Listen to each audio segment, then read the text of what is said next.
Updates हैं? देखिए, जलसे के हवाले से कोर्ट ने ऑर्डर कर दिया है। उन्होंने कहा है कि हमारा फंडामेंटल राइट है टू प्रोटेस्ट, फंडामेंटल राइट है कि टू हैव ए गैदरिंग और जलसा। तो उन्होंने कहा किसी सूरत आप रिफ्यूज़ नहीं कर सकते। जब उनसे सवाल किया गया कि जी चैलम तक आप इनको हम उसके बाद इजाज़त दे देते हैं, तो जज साहब ने ख़ुद सवाल किया, मैंने भी पॉइंट आउट किया कि आज 14 अगस्त की तमाम तकरीबात आपने मनसूख कर दी हैं। अगर आपने कर दी हैं तो फिर हम सोचते हैं। तो उनके पास कोई जवाब नहीं था। तो कोर्ट ने कहा है ये सारा कुछ इलीगल है, ये जानबूझ के आप ये नहीं देना चाहते। जमात इस्लामी को भी अलाउ किया इन्होंने उसमें F9 पार्क में। कल हमारी मीटिंग हुई थी ADCG अब्दुल्ला के साथ और SP वगैरह के साथ, सबके साथ बैठ के मैंने उनको सारे क्वेश्चन बताए। मैंने कहा जी आप कहते हो कि तरनोल में वो एक प्राइवेट प्लेस है, तरनोल में आप कहते हो जगह छोटी है, तरनोल में आप कहते हो कि रोड ब्लॉक होने का ख़तरा है, चलें। और फिर इर्द गिर्द में कोई मजालिस हो सकती हैं जिसके ऊपर लोगों का एतराज़ हो सकता है, हमारे लाउड स्पीकर होगा। हमने उनको इजाज़त कहा कि जी अब हमारा प्रेफरेंस जो है वो F9 पार्क है, जहाँ हम सैकड़ों जलसे हमने भी किए, तमाम पॉलिटिकल पार्टीज़ ने किए।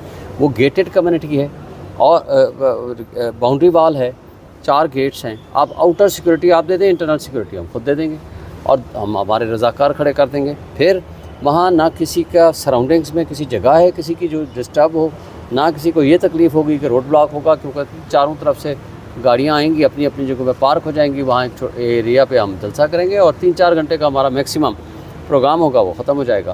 तो इस लिहाज से उन्होंने कोर्ट ने हमारी एप्लीकेशन एक्सेप्ट कर ली है और अब जो ही आर्डर आता है तो उसकी इम्प्लीमेंटेशन में हम आगे प्रोसीड करेंगे।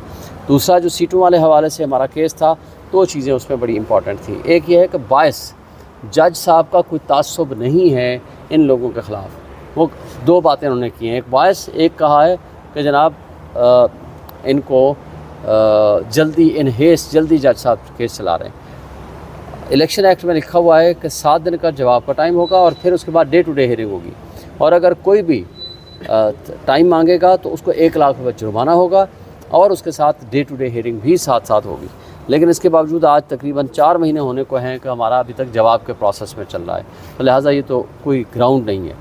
तो ऑनरेबल कोर्ट को हमने कहा है कि बायस का कोई ग्राउंड नहीं है। और दूसरा, आपको याद होगा तारिक फजल जो कठपुतली MNA बना फिरता है, उसने प्रेस कॉन्फ्रेंस की कि जज साहब के बारे में हम कुछ नहीं कहना चाहते, हम ये नहीं कहते वो बायस्ड है। जब ये कहते हो कि ख़ुद कहते हो कि बायस्ड नहीं है वो जज, तो फिर प्रोसीडिंग्स में कैसे आप ट्रांसफ़र करा सकते हो?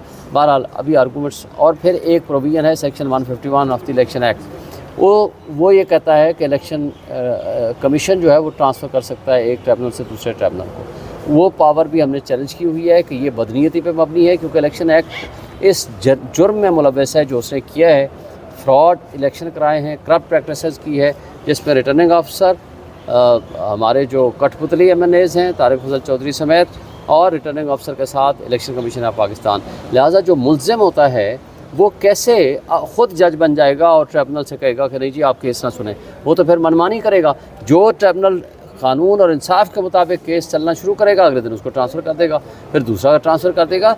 ये उनको अख्तियार नहीं है। वो जज से ओवर एंड अबव नहीं है, वो जुडिशरी नहीं है, वो एग्जेक्टिव अथॉरिटी है। तो एग्जेक्टिव अथॉरिटी जुडिशरी से लोअर होती है, वो हायर अथॉरिटी नहीं रखती। तो लिहाजा इस हवाले से हमारे आर्गूमेंट्स हो गए हैं, दूसरी पार्टी के आर्गूमेंट्स कल सुबह शुरू होंगे। रऊफ़ हसन ने एक TV प्रोग्राम में कहा था कि हमें अदालतों से अब इजाज़त मिले ना मिले हम हर सूरत में जलसा करेंगे, यही इमरान साहब का हुक्म है। तो क्या अगर इजाज़त नहीं मिलती तो इसके बावजूद आप जलसा करेंगे? इजाज़त तो मिल गई है, कोर्ट ने हमें अलाउ कर दिया है। अब अगर कोई अथॉरिटी नहीं देगी तो वो कंटेम्प्ट ऑफ कोर्ट होगी।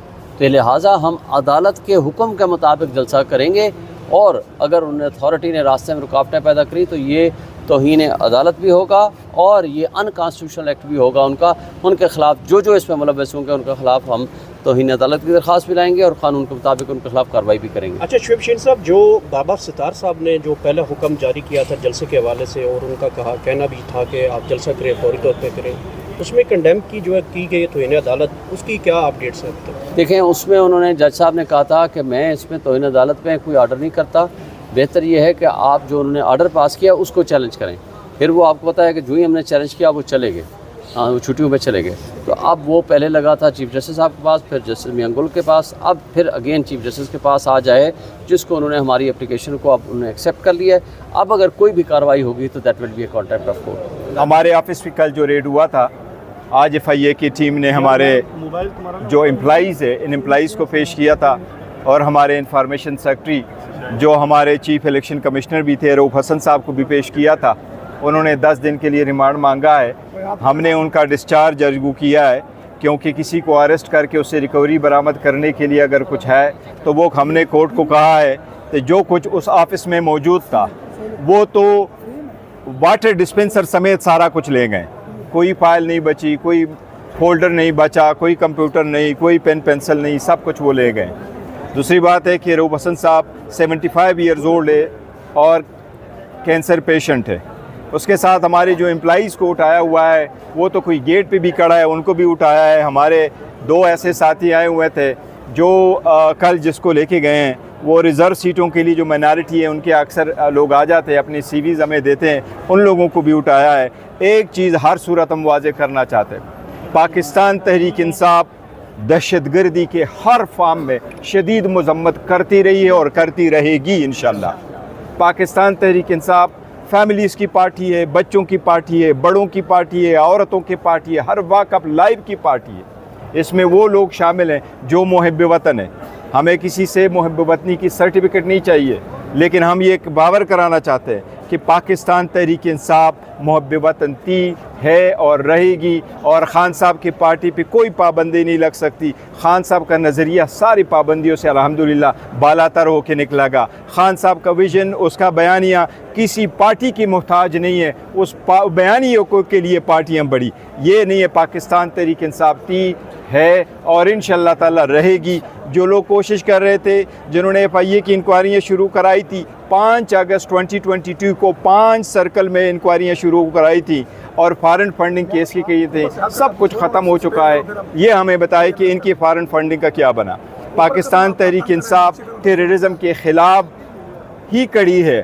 पाकिस्तान तहरीक इंसाफ मुल्क की बालादस्ती के लिए, आइन की हुक्मरानी के लिए, कानून की बालादस्ती के लिए खड़ी है। इंशाअल्लाह ताला सारे लोग फेल हो जाएंगे। ये सिर्फ़ और सिर्फ सुप्रीम कोर्ट के फ़ैसले को सेबोटाज करने के लिए, उसमें हथकंडे क्रिएट करने के लिए, इसकी इम्प्लीमेंटेशन रोकने के लिए किया जा रहा है। मैं एक मरतबा फिर काजी फ़ैज़ साहब को ये रिक्वेस्ट करूँगा कि एज़ ए चीफ़ जस्टिस आपकी ज़िम्मेदारी बनती है, ये सुप्रीम कोर्ट का डिसीजन, आप माइनॉरिटी से ही, लेकिन ये सुप्रीम कोर्ट का डिसीजन है, इसको इम्प्लीमेंट करवाना एज़ ए चीफ़ जस्टिस आपकी आईनी ज़िम्मेदारी है। ये 25 करोड़ आवाम आपसे मुतालबा करती है, उम्मीद करती है कि आपका वालिद क़ायद-ए-आज़म के साथ था, आप लाज रखते हुए इंशाअल्लाह ताला अपने फ़ैसले को इम्प्लीमेंट। हम हर सूरत, देखो हर सूरत मज़म्मत करते, सवाल ही पैदा नहीं होता। हमने कल भी एक बात की, शदीद मज़म्मत की है, स्ट्रांग ही, और इंशाअल्लाह ताला पाकिस्तान के तहफ़्फ़ुज़ के लिए पाकिस्तान तहरीक इंसाफ के वर्कर, सपोर्टर लोग और पार्टी और लीडरशिप हर वक्त मौजूद रहेगी इंशाअल्लाह।